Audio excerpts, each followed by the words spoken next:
하나님 말씀 보겠습니다. 사도행전 9장 15절 16절.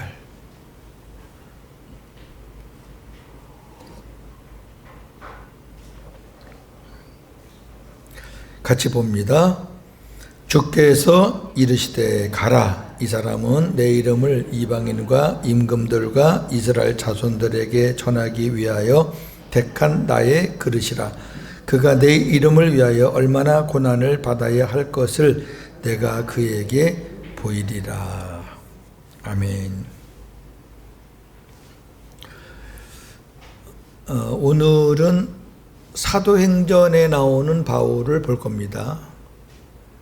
제가 덕분에 사도행전을 쭉 이렇게 자세하게는 못 봤고 훑어보는 그런 기회가 됐고, 다음 주는 바울이 쓴 13책 중에서 바울이 깨달은 복음을 한 책에 한 말씀씩만 보려고, 그래도 13말씀이니까 그렇게 지금 생각을 하고 있습니다. 워낙 분량이 방대해요. 그런데 제가 어제 이 설교를 이제 금요일부터 이제 어제 아침에 이제 마무리를 했는데, 설교를 제가 준비하면서 얼마나 한없이 작고 부끄러운지, 우리가 예수님이 하신 거를 보면은 그렇게 부끄럽진 않아요. 왜? 예수님이시니까. 그냥 본받으려고 애를 쓰는데, 바울은 예수님이 아니잖아요. 바울도 자기 안에 계신 예수님을 담고 그분과 함께 사는 사람일 뿐인데, 오늘 이제 한번 쭉 보시면 알겠지만 성경에 이렇게 사신 분이 있을까? 없어요. 그래서 한없이 작아지고 한없이 부끄럽고 그런 시간을 가졌었는데, 아마 여러분도 동일하게 그런 마음을 갖지 않을까 싶습니다. 자, 시작합시다. 바울은 신약 역사상 최고의 반전 인물입니다. 반전은 완전히 역전됐다는 거잖아요. 바울에 대한 내용은 사복음서에는 없습니다. 사도행전에 예수님을 대적하는 인물로 처음 등장합니다. 등장하는 그 순간이 예수님을 대적하는 사람으로 나와요. 예수 믿는 사람들 잡아 가두고 교회 핍박하고, 그러나 다메섹 도상, 다메섹으로 가는 길목에서 예수님을 만나죠. 사울이 예수님 만난 게 아니라 예수님이 사울을 만나시는 거죠. 꿈에도 꾸지 못했던 갑작스러운 일이기 때문에 그 이후로 사울은 예수님을 증언하는 최고의 전도자로 바뀌었습니다. 사도행전의 대부분은 앞부분은 베드로, 뒷부분은 바울의 선교 사역을 기록한 책인데, 사도행전 13장 이후부터 마지막 장까지 전부 다 바울의 사역입니다. 자, 오늘은 복음의 시각으로 사도행전의 바울에 대해 탐구하는 시간을 갖겠습니다. 자, 먼저 사울이 이제 변화되는 과정을 봐야 되겠죠. 사울을 변화시키신 예수님. 사울은 뛰어난 율법주의자였습니다. 빌립보 3장 4절에서 6절.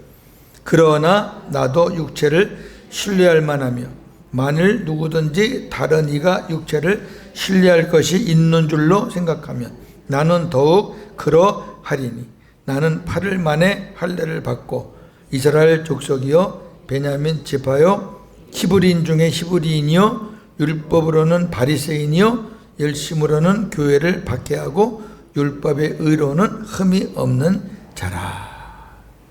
얼마나 당당해요. 자기가 자기를 그렇게 자랑하는 거예요. 예수님 만나기 전에. 여러분, 어느 누가 율법으로 나는 흠이 없다라고 말할 사람이 어디 있겠어요? 그만큼 철저한 율법주의자였다는 거고, 아직 복음을 몰랐으니까 자기가 막 크게 의롭게 느껴지는 거죠. 근데 그 열심을 갖고 뭐 했느냐? 교회를 박해했어요. 이게 사울의 본래의 모습입니다. 그 다음에 사울은 스데반의 죽음에 적극 관여한 자입니다. 사도행전 7장 57절에서 8장 1절, 그들이 큰 소리를 지르며 귀를 막고 일제히 그에게 달려들어 성 밖으로 내치고 돌로 칠세. 증인들이 옷을 벗어 사울이라는 청년의 발 앞에 두니라. 그들이 돌로 스데반을 치니 스데반이 부르짖어 이르되 주 예수여 내 영혼을 받으시옵소서 하고 무릎을 꿇고 크게 불러 이르되 주여 이 죄를 그들에게 돌리지 마옵소서 이 말을 하고 자니라. 사울은 그가 죽임 당함을 마땅히 여기더라. 아멘.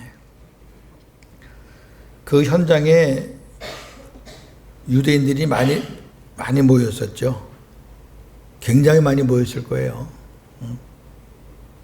근데 그 증인들이 옷을 벗었어요. 그 뭐냐면은 지금으로 말하면 서명을 하는 거예요.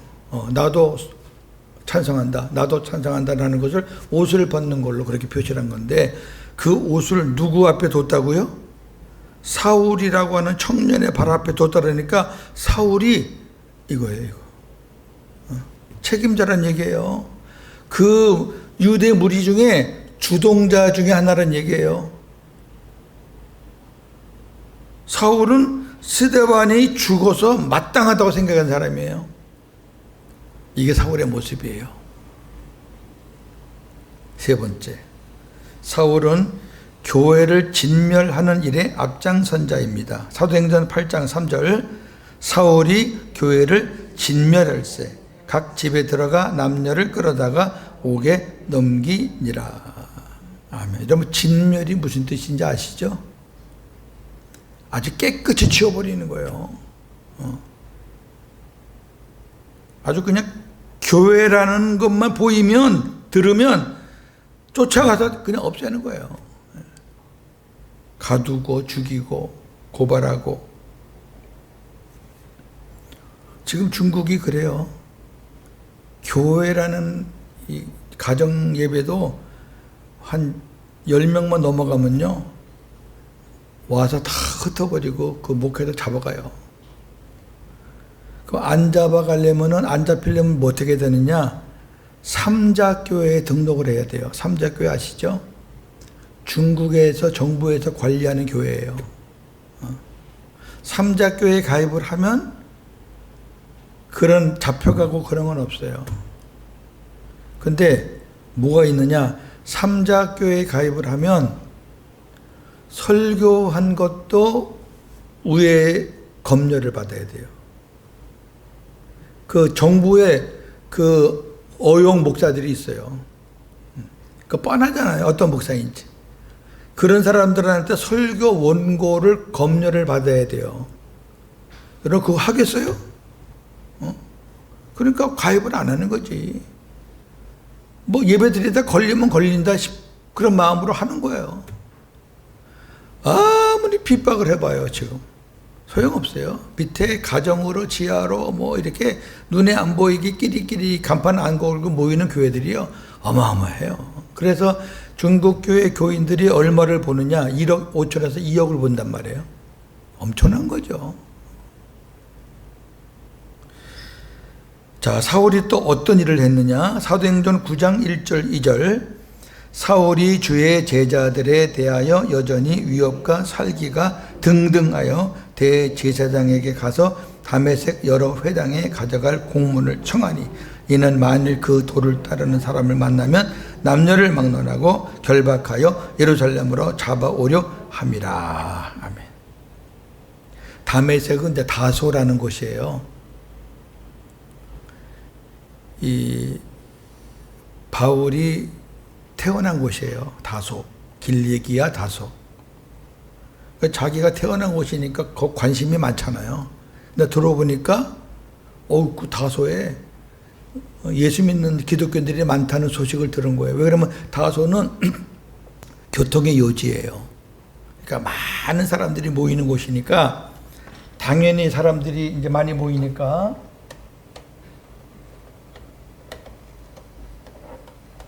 이거 안 되네.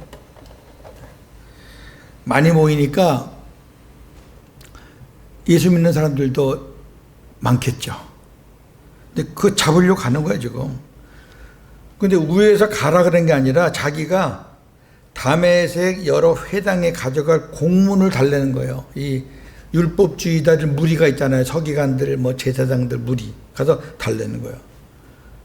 그러니까 바울은요, 하여튼 예수 그러면 아주 그냥 난리가 나는 사람이에요.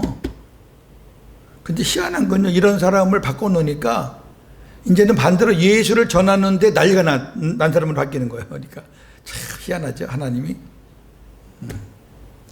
다메섹으로 가는 길에 이제 예수님이 사울을 만나신 거죠. 그냥 기세가 등등해서 서류 가지고 이제 체포할 공문 가지고 막 지금 가는 거 얼마나 신났겠어요? 근데 그냥 딱 예수님 만난 거죠. 사울은 다메섹 도상에서 하늘의 빛으로 예수님을 만나 시력을 잃고 땅에 엎드려졌습니다. 사도행전 9장 3절, 5절, 8절, 9절. 사울이 길을 가다가 다메섹에 가까이 이르더니 호련히 하늘로부터 빛이 그를 둘러 비추는지라. 땅에 엎드려져 들음에 소리가 있어 이르시되 사울아 사울아 네가 어찌하여 나를 박해하느냐 하시거늘 대답하되 주여 누구시니까 이르시되 나는 네가 박해하는 예수라. 사울이 땅에서 일어나 눈은 떴으나 아무것도 보지 못하고 사람의 손에 끌려 다메섹으로 들어가서 사흘 동안 보지 못하고 먹지도 마시지도 아니하니라. 뭐 눈이 안 보이는데 어쩔 거요? 눈이 안 보이는데 할 게 아무것도 없죠. 거기다 먹지도 않고 마시지도 않고. 세상 말로 이제 임자 만났어요, 사울이. 하나님의 엄청난 역사를 우리가 이제 기대해도 되는 거죠. 주님은 금식 중인 사울에게 선교 사명을 주셨습니다. 참 바꿔 생각해 보세요. 주님도 급하셔 지금. 지금 눈이 멀어가지고 그냥 허부적대면서 먹지도 못하고 그러는데 하나님께서 아나니아 선지자를 통해서 선교 명령을 주신 거예요. 야, 참 이렇게 주셨죠.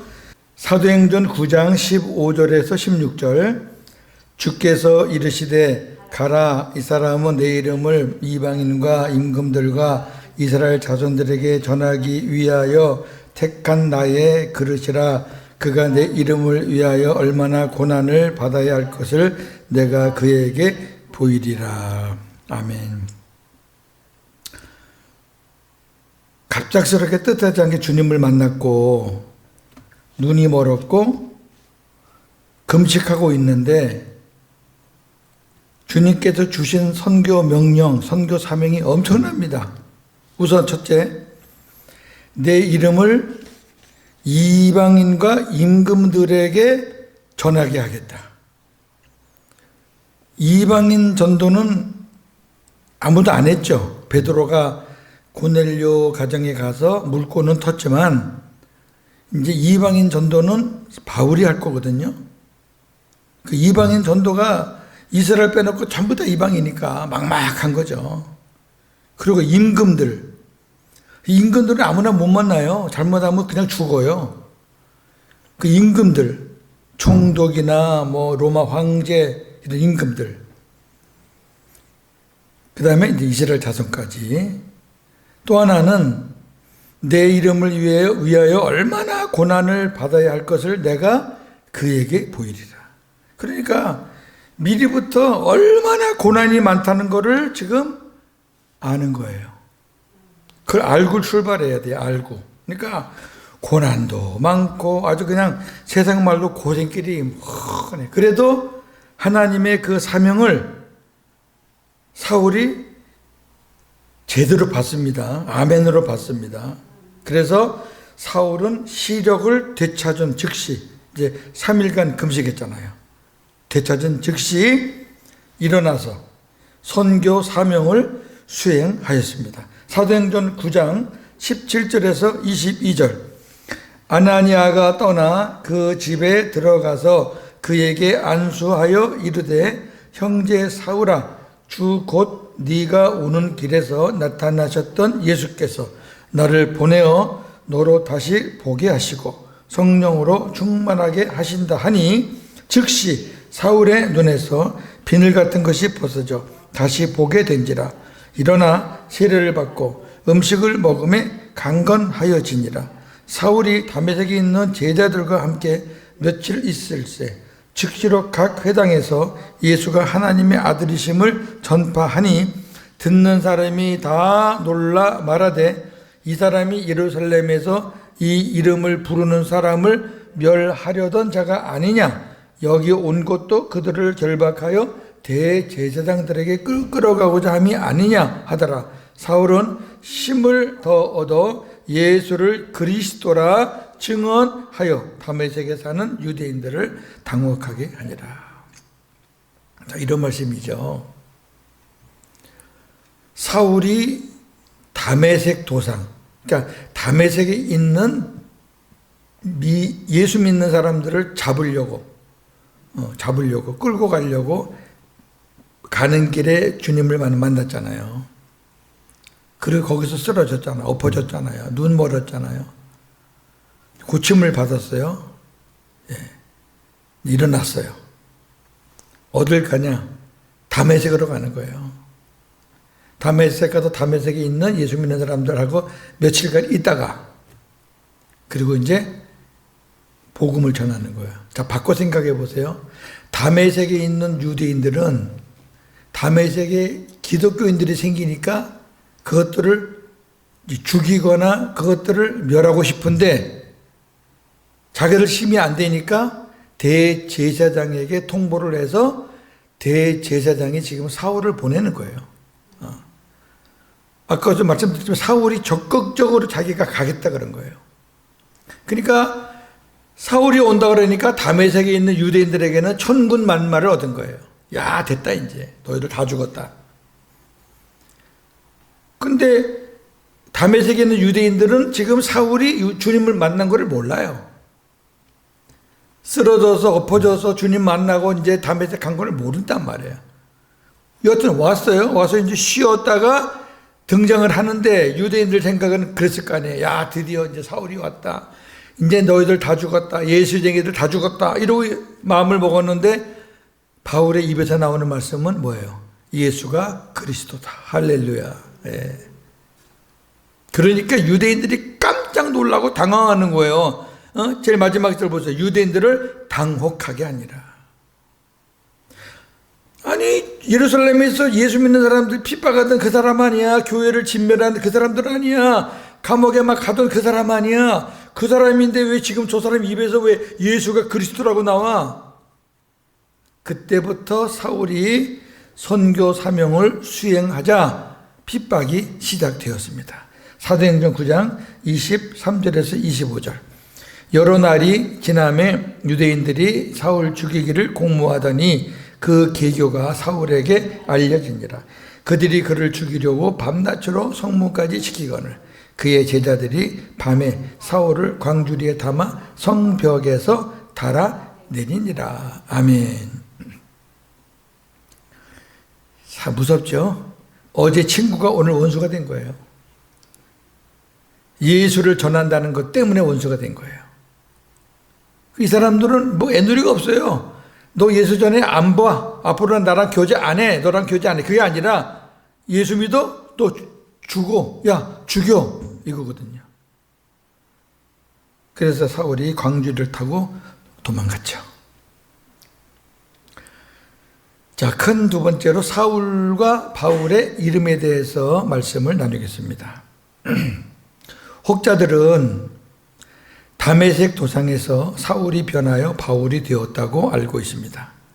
야, 다메섹 예수 믿는 사람 잡으러 가다가 사울이 주님 만나고 바울이 되었어. 근데 그렇지 않습니다. 바울은 태어날 때부터 죽을 때까지 사울과 바울 두 이름을 갖고 있었습니다. 사울은 간구하는 자라는 뜻으로 유대 이름이고 바울은 작은 자라는 뜻으로 로마 이름입니다. 바울은 베냐민 지파로서 정통 유대인입니다. 그러니까 당연히 유대 이름이 있죠. 그런데 당시 로마의 관할 아래에 있던 다소, 다메섹에서 태어났기 때문에 로마 시민권을 소유하기도 했지요. 그러니까 사울은 아버지 때부터 로마 시민권을 갖고 있었던, 우리가 이민을 가면은 이민 간 사람은 영주권을 얻고 시민권을 얻는데 절차가 복잡해요. 몇 년 살아야 되고 재산도 얼마 있어야 되고 또 시험도 쳐야 돼요. 그런데 거기서 태어난 아기는 미국 애예요. 마찬가지예요. 다소 로마 관할에서 태어났기 때문에 로마 시민권이 있는 거예요. 로마 시민권도 등급이 있어요. 1등급은 로마 시민권을 태어날 때부터 갖고 나온 사람이 있고요. 그건 가문이 그러니까. 두 번째는 전쟁에 나와서 승리해서 받은 훈장으로 주는 시민권이 있고요. 세 번째는 돈으로 사는 시민권이 있거든요. 자, 그 장면 하나 볼까요? 사도행전 22장 27절에서 29절. 천부장이 와서 바울에게 말하되 네가 로마 시민이냐 내게 말하라. 이르되 그러하다. 천부장이 대답하되 나는 돈을 많이 들여 이 시민권을 얻었노라. 바울이 이르되 나는 나면서부터라 하니 신문하려던 사람들이 곧 그에게서 물러가고 천부장도 그가 로마 시민인 줄 알고 또 그 결박한 것 때문에 두려워하니라. 자, 천부장이 돈을 주고 로마 시민권을 샀어요. 그럼 자기도 로마 시민이에요. 근데 태어날 때부터 로마 사람이라는 걸 알고 이 천부장이 두려워했다. 왜? 자기보다 등급이 높아요. 사도행전 13장 9절 이후 28장까지는 사울이라는 이름은 없고 바울로 나옵니다. 사도행전 13장 9절에 이제 사울이라는 이름이 마지막으로 나와요. 시작. 바울이라고 하는 사울이 성령이 충만하여 그를 주목하고. 그래요. 이 이후로는 사울은 이제 없어요. 계속 바울이라는 이름으로 전도를 나갑니다. 그 이유는 하나님께서 바울을 이방인 전도자로 세웠잖아요. 세계 선교사로 세운 거예요. 그러면 이방인 전도자, 세계 선교사로 그렇게 나갔을 때에는 유대 이름 사울이 좋아요? 로마 이름 바울이 좋아요? 로마 이름 바울이 합당하잖아요. 네. 아니, 유대 사람들은 다른 나라 사람들한테 이렇게 타부시 당해요. 지금으로 말하면 왕따 당한단 말이에요. 그런데 유대 이름으로 가서 전하면 되겠어요? 근데 로마 이름을 갖고 전하니까 다 받아들이는 거예요, 쫄깃하고. 기독교 국가들, 미국이나 유럽, 많은 기독교 국가들은 이 사도들의 이름을 많이 따서 성을 정해요. 바울도 폴이 바울을 얘기하는 거고요. 베드로는 피터, 우리 많이 들었죠? 피터. 베드로를 얘기하는 거예요. 그 다음에 요한은 존도 많아요. 그만큼 기독교 문화가 뿌리를 내렸다는 얘기죠. 그런 나라들은. 자, 이제 사도행전에서 바울이 어떻게 선교했는지를 보겠습니다. 성령께서 바나바와 바울을 선교사로 따로 세우셨습니다. 사도행전 13장 1절에서 3절. 안디옥 교회에 선지자들과 교사들이 있으니 곧 바나바와 니게르라 하는 시므온과 구레네 사람 루기오와 분봉왕 헤롯의 젖동생 마나엔가 및 사울이라. 주를 섬겨 금식할 때에 성령이 이르시되 내가 불러 시키는 일을 위하여 바나바와 사울을 따로 세우려 하시니 이에 금식하며 기도하고 두 사람에게 안수하여 보내니라. 아멘. 몇 명을 세웠는데 그 중에 두 사람만 딱 세워서 선교사로 파송하는 거예요. 바나바와 사울입니다. 바나바에 대해서는 이제 나중에 한 시간 말씀을 들을 기회가 있을 겁니다. 자, 이렇게 해서 이제 1차부터 4차 선교를 하는데 1차, 2차, 3차는 진행이 되었고 4차는 계획은 했지만 이루어지진 않았습니다. 자, 1차부터 보겠습니다. 사도행전 13장, 14장이 1차 선교인데 어디 갔다 왔는지 한번 같이 읽어보죠. 수리아, 안디옥, 실루기아, 구브로, 바보, 버가, 비시디아, 안디옥, 이고니온, 루스드라, 더베, 루스드라, 이고니온, 비시디아, 안디옥, 버가, 수리아, 안디옥. 얼른 보니까 조금 특징이 있죠. 예, 갔던 곳을 또 갔어요. 이게 특징이에요. 그 바쁜 시간에 그 먼 거리를 뭐 차가 있나요? 뭐 교통수단이 있나요?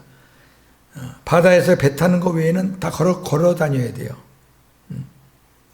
그런데 갔던 거 또 가고 그랬어요. 자, 2차는 사도행전 15장에서 18장인데 한번 읽어보겠습니다. 수리아, 안디옥, 다소, 더베, 루스드라, 갈라디아, 무시아, 드로아, 빌립보, 데살로니가, 베레아, 아테네, 고린도, 잠깐요. 고린도에서 갈라디아서, 데살로니가, 전서, 후서를 기록했습니다. 그 다음에 갱그레아, 에베소, 가이사랴, 예루살렘, 수리아, 안디옥입니다. 1차는 아시아고 2차는 유럽입니다. 그리고 그 바쁜 와중에도 고린도에서 1년 6개월간 머물면서 갈라디아, 데살로니가 전후서를 기록했습니다. 참 대단하죠. 3차는 사도행전 18장 뒷부분부터 21장까지입니다. 한번 읽어보겠습니다. 수리아, 안디옥, 갈라디아, 에베소에서 고린도 전서를 기록했습니다. 마게도냐에서 고린도 후서와 디모데 전서를 기록했습니다. 데살로니가 고린도에서 로마서를 기록했습니다. 마게도냐, 드로아, 밀레도, 두로, 가이사랴, 예루살렘에서 체포가 됐죠. 체포돼서 로마로 후송이 되었고요. 로마 감옥에 들어가서 에베소서, 빌립보서, 골로새서, 빌레몬서, 그리고 마지막으로 디모데 후서를 기록하고 죽었습니다. 바울 서신의 가장 마지막 책은 디모데 후서입니다. 그래서 디모데 후서 보면 바울의 유언적인 내용들이 많이 나옵니다. 자, 4차 선교는 로마서 15장 23절 24절인데요. 서바나, 스페인으로 선교하려는 뜻이 있었습니다. 그런데 예루살렘에 잡혀서 로마로 후송되어 거기서 감옥에 있다가 순교하였기 때문에 뜻을 이루지는 못했습니다. 그러나 바울은 서바나, 스페인 선교에 꿈을 갖고 있었습니다. 로마서 15장 23절 24절. 이제는 이 지방에 일할 곳이 없고 또 여러 해 전부터 언제든지 서바나로 갈 때에 너희에게 가기를 바라고 있었으니 이는 지나가는 길에 너희를 보고 먼저 너희와 사귐으로 얼마간 기쁨을 가진 후에 너희가 그리로 보내주기를 바랍니다. 아멘. 무슨 말이냐면요. 바울이 뭐라 그래요? 이제는 이 지방에 일할 곳이 없다. 그러니까 내가 이제 선교할 만한 곳은 다 했다. 왜? 2번, 3번 계속 갔잖아요. 그리고 이제는 서바나, 스페인으로 가려고 하는데 서바나로 가는 길목에 로마가 있는 거예요. 그래서 로마에 들렸다가 너희들과 어느 정도 시간 좀 보내고 너희들이 나를 서바나로 기쁨으로 보내주면 좋겠다. 왜 그러냐면은 오래간만에 바울을 만났으니까 바울과 헤어지기 싫어할 거 아니에요. 더 있고 싶어 할 거 아니에요. 그러나 내가 지금 목적은 서바나다. 너희들이 목적이 아니다. 로마는 갔다 왔으니까. 그래서 그렇게 해주기를 바란다 하고 로마서를 썼는데 그렇게 안 됐죠. 예, 그렇게 안 되고 로마에서 순교를 하고 말았어요. 그래서 서바나 4차 선교는 계획만 세우고 이루지는 못했다. 그렇게 아시면 되겠습니다. 자, 이제 오늘 들은 말씀을 정리하면서 적용을 해보겠습니다. 오늘 우리는 복음의 시각으로 사도행전의 바울에 대해서 탐구하는 시간을 가졌습니다. 탐구라는 것은 요란하고 복잡한 게 아니라 조금 더 깊이 보자는 거죠. 예. 그냥 평소 때 쉽게 지나갔던 그런 일들을 조금 더 현미경으로 들여다보자 그거죠. 첫째, 뛰어난 율법주의자였던 사울은 교회를 진멸하는 일에 앞장섰던 자였습니다. 보통 율법주의자가 아니었죠. 뛰어나요. 예. 아주 열심히 특심이에요. 엘리야도 열심히 특심인 사람이었는데 신약에서는 사울이 열심히 특심이에요. 하나님은 그 기질을 또 그대로 쓰시는 거예요. 예. 그렇게 열심히 특심이니까 그 열심 특심을 가지고 예수 믿는 자들을 잡아 죽였던 그 열정이 주님을 만나니까 그 열정은 그냥 있는데 이제 뭐예요? 생명 살리는 일에, 복음을 전하는 일에 열심히 특심이 되던 거죠. 예. 여러분, 저나 여러분이나 어떤 기질이 있어요. 옛날에는 그 기질이 우리한테 안 좋은 쪽으로 많이 사용이 됐죠. 근데 예수님 만나면 하나님은 그 기질을 하나님께서 또 선한 쪽으로 사용하시거든요. 저 같은 경우도 그래요. 고집이 아주 세요, 저는. 예. 근데 예수님 믿고 나서 복음을 전하는 일에 하나님께서 어떤 말씀을 주시거나 어떤 계획이 세워지면 저는 그냥 고해요. 하는 거예요. 그래서 그냥 성시 고시가 전 좋아요. 가는 거잖아요. 복음 전도자 바울의 특징이 있어요. 첫째, 주님께 전도자로 선택받은 후 주님의 말씀에 조금도 주저하지 않고 즉시 순종했다는 거죠. 저는 여러분은 그렇게 즉시 안 하죠. 주님 말씀 맞나? 이걸 꼭 내가 해야 되나? 지금 안 하면 안 되나? 뭐 별 생각 다 하잖아요. 바울은 성격이 안 그래요. 예수 안 믿을 때도 예수 믿는 사람들 죽이는 일에 막 손수치고 앞장서고 딴 사람은 가만히 있어도 혼자 일어나서 난리를 쳤거든요. 그런 그 열정이 바울에게는 그냥 있는 거예요. 딱 사명을 받자마자 일어나는 거예요. 그냥 일어나. 아픈 몸 가지고. 조금도 주저하지 않았어요. 그리고 갔단 말이죠. 이게 바울의 아주 멋있는 거예요. 저도 여러분도 다 달란트 기질이 있어요. 어떤 사람들은 바울을 부러워하고 바울처럼 되면 좋겠다 생각하는데 그런 말 하지 마세요. 바울처럼 되면 여러분 죽을 고생을 평생 해야 되는데 바울을 외모로 보면 완전히 비참한 사람이에요. 그러나 생명 살리는 일로 말미암아 기뻐했고 주님으로 말미암아 즐거워한 거지 세상의 눈으로 보면 비참한 거예요. 그 평생 비참하게 살려면 여러분 바울처럼 되게 해달라고 기도하지만 그런 기도하지 마시고 바울의 기질을 사용해서 주님께서 영광받은 주님께서 저희들에게 주신 그 기질을 주님이 바꾸셔서 하나님 영광 받으시기를 원합니다. 그렇게 기도하면 되는 거예요. 할렐루야. 예. 두 번째, 주님께서 바울이 복음 전했던 곳에 수차례 다시 보내요. 한두 번 보내는 게 아니라 어떤 곳은 몇 번을 보내요. 그래서 재사역을 하게 해요. 복음을 전하다가 돌에 맞아 죽을 뻔했던 곳도 있고 악한 무리들에게 내쫓김을 당했던 곳이기도 하고 또 감옥에 갇혔던 곳이기도 해요. 빌립보 감옥. 근데 하나님이 또 가라는 거죠. 그러니까 또 갔어요. 주님은 왜 바울을 다시 보냈었을까? 이걸 바울이 갔다고 생각하시면 안 돼요. 사도행전의 모든 역사는 성령 행전이지 바울 행전은 아니에요. 성령께서 그냥 충만하게 하니까 성령에 이끌려서 가는 거죠. 자기 마음대로 갔으면 벌써 죽었죠. 몇 번 죽었죠. 그 왜 하나님이 보내셨는가? 세 가지 이유 때문에 그래요. 첫째, 복음은 들었지만 믿음이 연약한 자들은 다시 위로 권면해주고 믿음이 성숙한 자들은 일꾼으로 세워서 제자로 세우기 위해서요. 이게 중요하잖아요. 왜?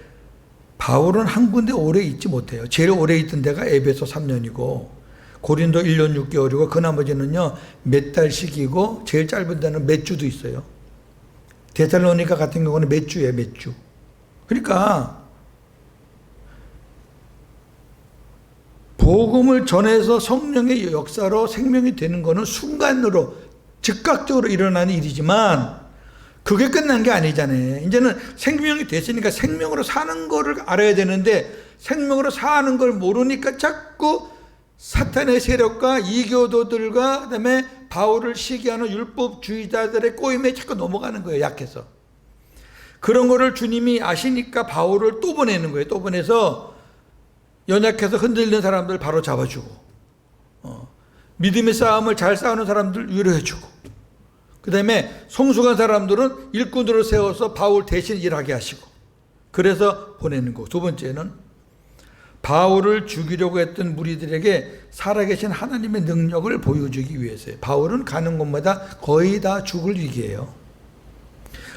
바울을 죽이려고 쫓아다녔던 무리들이 저거는 오래 못 가. 언니가 죽을 거야. 다 그렇게 생각할 거예요. 근데 바울이 멀쩡해가지고 다시 다 찾아가니까 저 또 왔네. 여러분 보세요. 자기들이 저거는 언젠간 죽을 거야. 저거는 오래 못 살아. 그랬는데 그런 사람이 살아서 와서 막 외쳐대면요. 상대방은 주눅이 드는 거예요. 절절절절 매는 거예요. 오히려. 세 번째. 바울은 복음을 전함에 있어서 자기의 생명을 조금도 아끼지 않았기 때문에 하나님은 바울의 이 성품을 알아요. 그러니까 보내는 거예요. 아무나 안 보내요. 저 같은 사람 보내면은 전 이렇게 못해요. 그러니까 못하니까 하나님이 아예 안 보내죠. 자, 바울은 어떤 마음 갖고 복음을 전했느냐. 사도행전 20장 24절. 내가 달려갈 길과 주 예수께 받은 사명 곧 하나님의 은혜의 복음을 증언하는 일을 마치려 하면은 나의 생명조차 조금 더 귀한 것으로 여기지 아니하노라. 아멘. 여러분 생명이 귀해요, 안 귀해요? 귀하죠. 귀하지만 복음보다는 안 귀하다는 거예요. 복음이 누구예요? 예수님이 복음이잖아요. 내 생명이 귀해도 예수님보다는 안 귀해. 예수님이 가라면 가고 예수님이 살려주면 살고 예수님이 죽으라면 죽는 거지. 그런 사람이 바울이었어요. 주님께서 바울이 정황상 갈 수 없는 곳에는 서신을 통해서 위로와 권면을 하게 하셨습니다. 바울 서신도 바울이 쓴 거예요? 아니죠. 성령께서 감동을 주어서 쓴 거죠. 바울이 쓴 편지가 우리가 13권, 14권인 줄 알지만 우리가 역사를 보면은 바울이 쓴 편지가 수백 개예요. 엄청 많아요. 수시로 편지 쓰는 거예요. 그러니까 많이 배웠잖아요. 언어도 아주 능통하잖아요. 그러니까 하나님은 아주 바울을 최대한 아주 효율적으로 쓰시는 거죠. 그 수많은 편지 중에서 성령께서 선별해서 성경에 기록하게 하신 것이 우리가 지금 접하고 있는 보배와 같은 바울 서신이에요. 한번 바울 서신 읽어볼까요? 시작. 로마서, 고린도전서, 고린도후서, 갈라디아서, 에베소서, 빌립보서, 골로새서, 데살로니가 전서, 데살로니가 후서, 디모데전서, 디모데 후서, 디도서, 빌레몬서 다음 주간에 요거 할 거예요. 히브리서는 바울이 썼다는 사람도 있고 아니라고 하는 사람도 있어서 의견이 분분한데 저는 개인적으로 히브리서도 바울이 썼다라고 저는 생각을 해요. 제가 히브리서 강의할 때 결론에 그렇게 말씀을 드렸어요. 왜? 그 바울이 썼다는 것을 증명하는 성경 말씀들이 굉장히 많아요. 히브리서에. 네 번째, 바울은 자신의 편지를 제자들이 대필해서 보낼 정도로 육신적으로 매우 연약하였습니다. 그러나 그의 마음은 죽으나 사나 오직 주님, 그리고 죽으나 사나 오직 몸된 교회뿐이었습니다. 로마서 14장 8절. 우리가 살아도 주를 위하여 살고 죽어도 주를 위하여 죽나니 그러므로 사나 죽으나 우리가 주의 것이로다. 사는 목적이 분명해요. 돈 벌기 위해서 산다, 성공하기 위해서 산다, 그건 저나 여러분의 생각이고 그냥 주님을 위해서 사는 거예요. 그리고 죽을 때도 주님을 위해서 죽는 거예요. 왜? 살아있으나 죽어있으나 나는 주님의 것이니까. 그러면 이건 고백인데 고백대로 살았느냐 이걸 봐야 될 거 아니에요. 그죠? 바울이 그렇게 고백한 대로 살았느냐 한 장면만 보겠습니다. 고린도후서 11장 23절에서 28절. 내가 수고를 넘치도록 하고 옥에 갇히기도 더 많이 하고 매도 수없이 맞고 여러 번 죽을 뻔하였으니 유대인들에게 40에서 하나 감한 매를 5번 맞았으며 3번 태장으로 맞고 1번 돌로 맞고 3번 파손하고 일주야를 깊은 바다에 지냈으며 여러 번 여행하면서 강의 위험과 강도의 위험과 동족의 위험과 이방인의 위험과 시내의 위험과 광야의 위험과 바다의 위험과 거짓 형제 중의 위험을 당하고 또 수고하며 애쓰고 여러 번 자지 못하고 줄이며 목마르고 여러 번 굶고 춥고 헐벗었노라. 보세요. 저나 여러분은 이 중에 하나만 걸려도 벌써 다 나가 떨어졌을 건데 바울은요 몇십 번 몇백 번 죽을 뻔했던 사람이에요. 근데 마지막 절에 은혜가 되는지 한번 보세요. 마지막 절 이외 시작 이외 이른 고소. 이 말은 내가 당한 고난은 훨씬 더 많다는 거예요. 그 다음에 아직도 날마다 내 속에 눌리는 일이 있으니 곧 모든 교회를 위하여 염려하는 것이라. 이렇게 매맞고 쫓기고 헐벗은 가운데 바울의 생각은 오직 예수님과 교회뿐이었어요. 할렐루야. 전 여기에서 가슴이 멍멍하더라고요. 이게 진짜 목회자인데 좀 흉내라도 내야지 목회자가. 목회자가 시간이 많다? 그건 잘못되는 거예요. 목회자가 무슨 시간이 많아야 돼.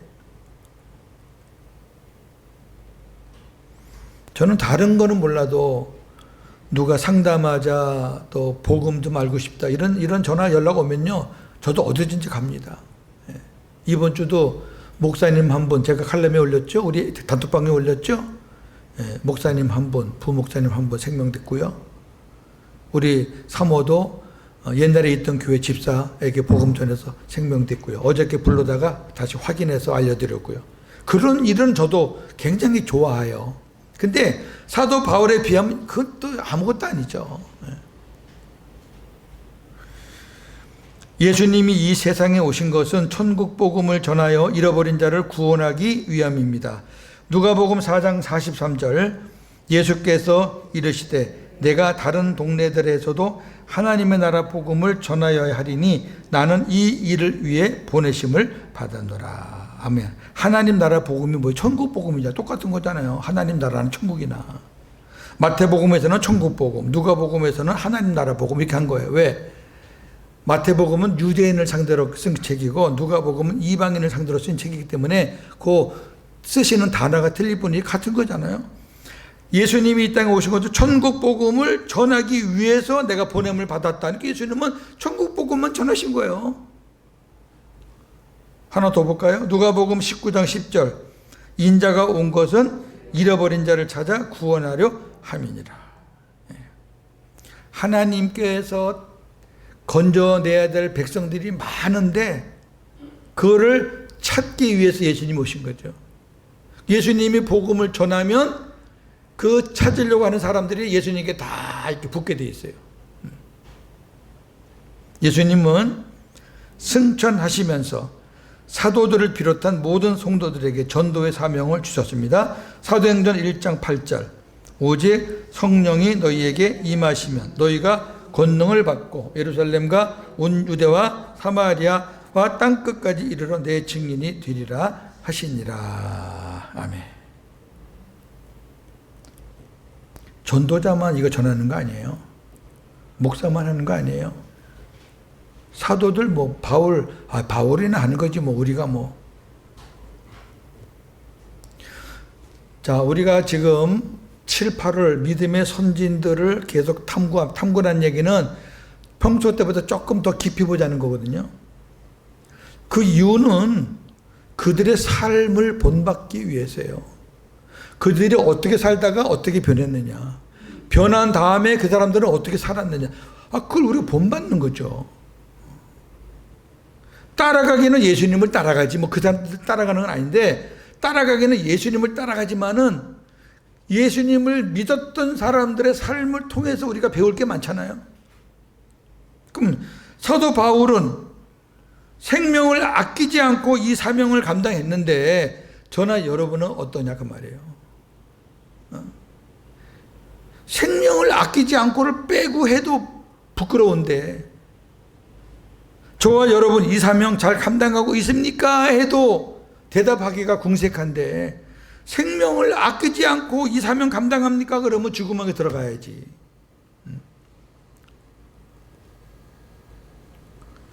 첫째는 주님 안에서 복음으로 살고 있나요? 전하는 내가 복음으로 살지 않으면 전할 수가 없어요. 전할 수 있는 능력도 없고 용기도 없어요. 자기가 그래 못 사는데 뭘 전해? 무슨 뭐 책 읽고 독후감 전하는 건가요? 아니잖아요. 내 안에 살아계신 그분을 전하는 건데 자기가 주님 안에 주님과 함께 살면서 복음으로 살지 못하고 맨 세상적으로 인간적인 생각으로 옛날 방식으로 사는데 무슨 능력이 있겠어요? 두 번째, 우리의 언행, 말과 행동으로 천국 복음을 증언하고 살고 있나요? 말로만 전하는 거 아니에요. 우리의 행동도 다 메시지예요. 처음 만나는 사람한테 복음을 바로 전하면 거부 반응이 일어날 수 있어요. 행동이 먼저 갈 수 있어요. 얼마든지. 직장에서, 사업장에서, 뭐 이웃에게. 그리고 그 사람이 야, 저 사람은 좀 다르다. 어제 우리 사모님 찾아서 온 집사하고 차 한잔 마시면서 그분이 그래요. 옛날에 우리 교회 전도사님으로 있었을 때하고 요즘에 전화 통화로 이렇게 말씀하시는 것이 옛날하고 지금하고 많이 달라서 전도사님 얼마나 바뀌었는지 보러 왔다는 거예요. 달라져요. 말도 달라지고 행동도 달라지고. 내가 달라져야 되겠다 애쓰는 거 아니고요. 네. 한번 한 주간 동안 깊이 생각하시면 좋겠어요. 우리 오늘 박 집사님이 기도를 참 간절하게 잘해주셨어요. 하나님께 저를 통해서 복음의 말씀을 잘 전하게 하시고 그 전한 복음의 말씀을 우리들이 잘 받아서 한 주간 동안 승리하게 해달라고. 그런 가운데 다음 주에 제가 바울 서신 13개를 쫙 여러분께 정리해서 드리면은 굉장히 은혜가 될 줄로 믿습니다. 한 주간도 주님 안에서 복음으로 승리하시는 우리 모두가 되기를 주님의 이름으로 축원합니다. 아멘. 하나님 감사합니다. 부족한 저희들 하나님 말씀을 묵상했습니다. 오늘 바울에 대한 말씀을 보았습니다. 얼마나 하나님 앞에 귀하게 쓰임을 받았는지, 어떠한 마음으로 주의 일에 헌신했는지 그저 부끄럽기 한이 없습니다. 하나님 흉내라도 내기를 원합니다. 아버지, 한 주간 동안 살면서 이 바울을 묵상하면서 하나님이 주시는 음성, 하나님이 주시는 은혜, 하나님이 주시는 메시지 잘 우리가 소화하고 순종하여 하나님의 일하심을 보는 한 주가 되게 하여 주옵소서. 예수님의 이름으로 기도하옵나이다. 아멘.